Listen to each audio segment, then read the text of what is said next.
Hello friends, कैसे हैं आप सभी लोग। आप सभी का स्वागत करता हूं फिर से अपने चैनल पर। गाइस, आज हम इस वीडियो में एक इम्पोर्टेंट टॉपिक को समझने की कोशिश करेंगे जो हमारा इंफॉर्मेशन टेक्नोलॉजी एक्ट 2000 से संबंधित है, यानी आईटी एक्ट से संबंधित है। आज का जो हमारा टॉपिक होगा डिस्कशन का वह यह होगा कि आईटी एक्ट में कौन कौन सी ऐसी ट्रांजैक्शन हैं जो शामिल नहीं की जा सकती है। तो 5 तरीके की ऐसी ट्रांजैक्शन है जो शामिल नहीं की जा सकती है, जिसमें सबसे पहले नंबर पर आता है हमारा नेगोशिएबल इंस्ट्रूमेंट। दूसरा है हमारा पावर ऑफ अटॉर्नी। तीसरा है हमारा ट्रस्ट डीड। चौथा है हमारा विल। और पांचवा है हमारा इमूवेबल प्रॉपर्टी से संबंधित कोई सेल की गई है, या फिर कोई गिफ्ट किया गया है, या फिर कोई लीज़ की गई है।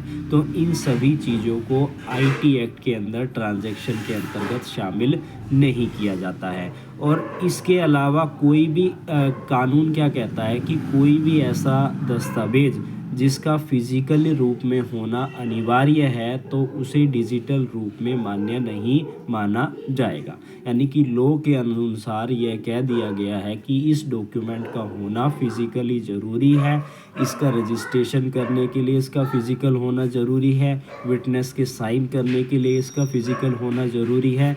तो उस डॉक्यूमेंट को आईटी एक्ट के अंदर ट्रांजैक्शन में शामिल नहीं किया जाएगा। इसके बारे में हमने समझना था इस वीडियो के अंतर्गत।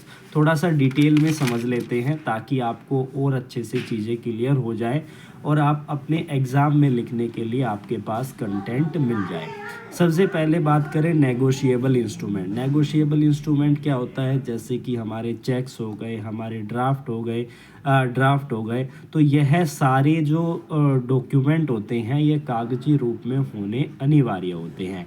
और इस पर जो चेक बना कर दे रहा है उसके सिग्नेचर होने ज़रूरी है। और उसको डालने के लिए वो जाएगा फिज़िकली उस चेक को लेकर। तो ये सारी चीज़ें ऑनलाइन नहीं हो सकती, ऐसा संभव नहीं है। तो इसके लिए एक स्पेसिफिक एक्ट भी बनाया गया है, नेगोशिएबल इंस्ट्रूमेंट एक्ट। तो कहने का मतलब है आईटी एक्ट के अंदर इसे शामिल नहीं किया गया है ट्रांजैक्शन के अंतर्गत। दूसरा है पावर ऑफ अटॉर्नी।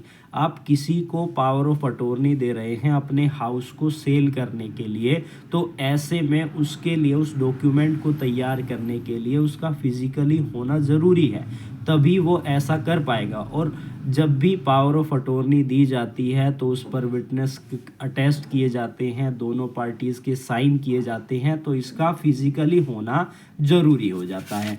उसके बाद हमारा अगला आता है कोई ट्रस्ट डीड, यानी कि ट्रस्ट में दी गई कोई भी चीज़।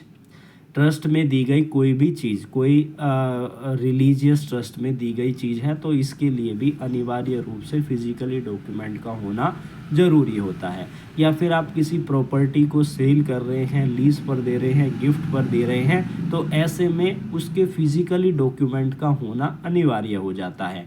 तो कहने का मतलब क्या है कि कौन कौन सी ऐसी ट्रांजैक्शन है जो आईटी एक्ट के अंतर्गत शामिल नहीं होती है, वो यही सारी चीज़ें हैं।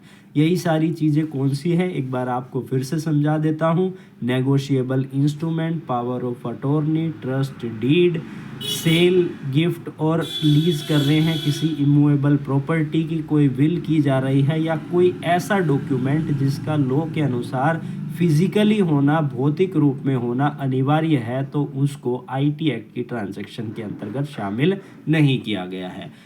तो आज हमने इस वीडियो में ये चीज़ें समझ ली। अगर आप इस पर एमसीक्यू क्वेश्चंस की तैयारी करना चाहते हैं तो मैं एक सेपरेट वीडियो मैंने अपलोड की है, उस पर जाकर रेलिवेंट इसी टॉपिक के जो है एमसीक्यू क्वेश्चंस है उसको एक बार आप ज़रूर देखिएगा।